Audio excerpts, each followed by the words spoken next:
Chair. Well, on this debate on part one of the bill, I'd like to bring it back to the Select Committee process and the numbers of submissions that we heard, I think around about 46, 49, and I was on that Select Committee, and it was a privilege to hear from those people, and I do appreciate the effort they made to come in to make the submissions during the very, very hot summer during January, because this government was rushing it through and had a very short time frame to report back, and here we are in urgency. Hello, what a change. But anyway, as I say, I want to acknowledge them because though the majority of submitters that we heard from were opposed to this bill. They were opposed to this bill, and I think what's very disappointing is that we have a government that's actually not listened to the submissions. And we see that in part one, because there have been almost no changes, just some minor technical changes. And part one contains some very, very serious amendments to current provisions and provisions that New Zealanders have gotten used to having as part of their accident compensation scheme.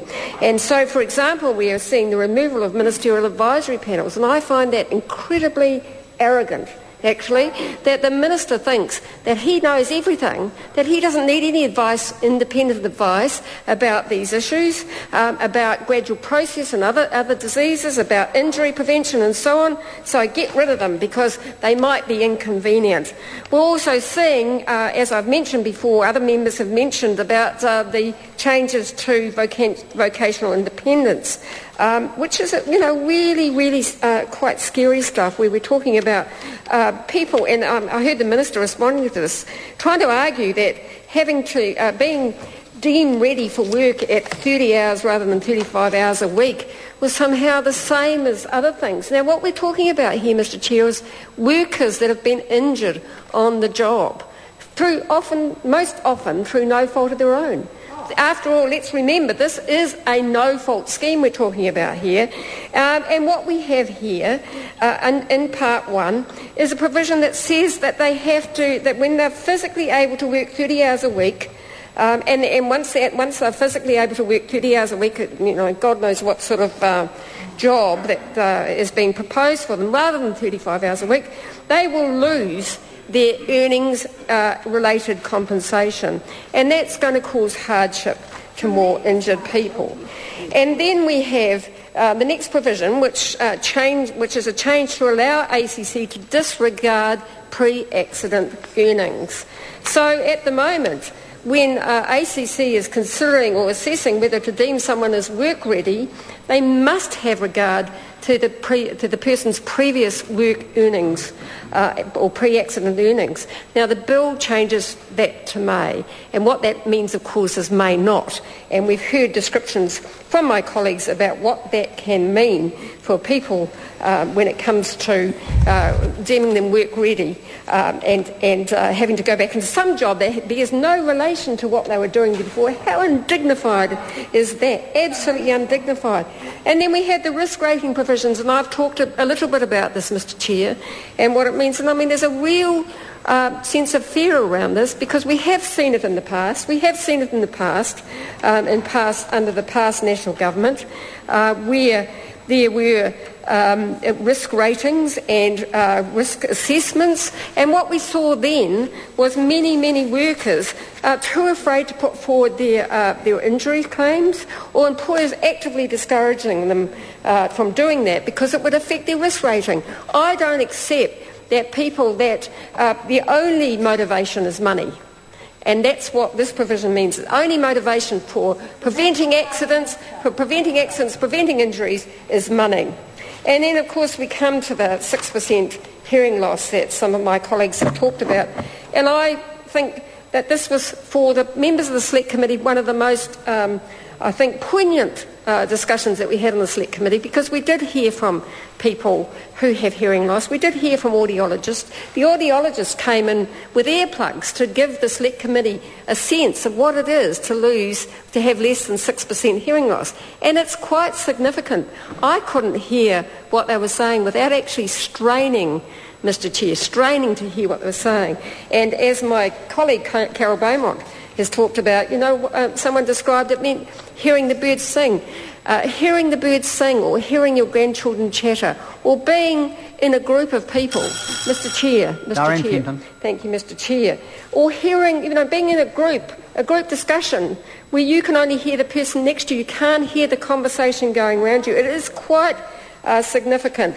And I think what was most disturbing about the whole thing around hearing loss, is the arbitrary nature of it and where did it come from, but also that the professionals were not consulted.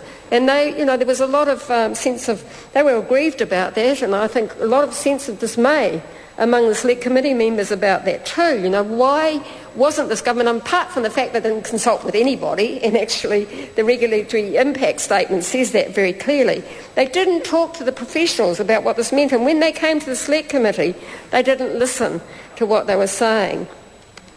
I think, Mr. Chair, we are talking here, when we talk about the 6% threshold, we are talking about the thousands of workers and the workforce of the past who have built New Zealand, who built the factories, who built who got into the factories, worked in the factories, did the jobs that built New Zealand, that we're all proud of today. In the what? Oh, and yes, that's right. And they were exposed to earlier industrial practices because they were unacceptable then. And thank goodness we've moved on a little bit, although I do have to say I feel very fearful about the lack of injury prevention in this bill and the lack of injury prevention focus from this government. And the other thing I think the Minister hasn't addressed and hasn't been raised in this debate tonight is the submitters who said the loss of the cover for up to 6% hearing loss exposes or opens up the right to sue. It opens up the right to sue. Now, we have a 24-hour, no-fault compensation scheme where the right to sue has not been part of it. Now, and so I would be very, very interested in hearing from the Minister what their response is to that in terms of, are we going to see a whole lot of opening up of litigation for people who can afford it, because lots of people, of course, Mr. Chair, can't afford to sue, for people who can afford to take their employer or whoever to court and argue that they should be compensated for that because they're not compensated for under the scheme as they previously were. So, Mr. Chair, I'm saying that Part 1 is a very, very important part of this bill. There are other parts in Part 2 that we will debate when the time comes, but there are some very significant changes in this part that the Select Committee heard, and that submitters came in their droves and their numbers to oppose. And I do have to say I find it very, very offensive, actually, Mr. Chair, to hear from there's been a bit of sniggering from the other side as we've gone through the debate. That's offensive, actually. People come along to this Parliament to put their point of view. Labor members expect them to be heard.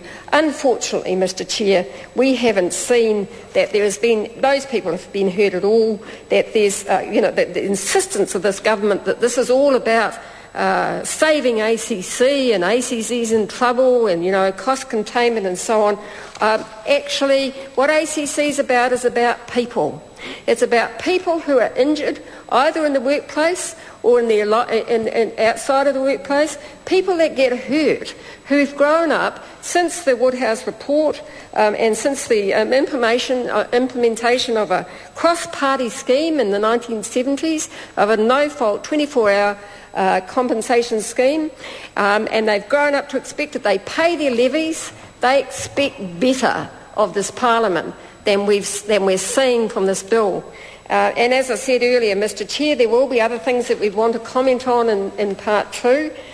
One final question for the Minister, and I hope the Associate Minister can answer. I know that earlier on we started to talk about privatisation, and one of the members opposite actually brought it up and said they were looking forward to hearing from the Minister some answers to that. I would ask the Minister and the Chair to tell the members opposite, the Labor members, is it the government's intention to carry out privatisation, in other words, open up the work account to competition? Thank you, Mr. Chair.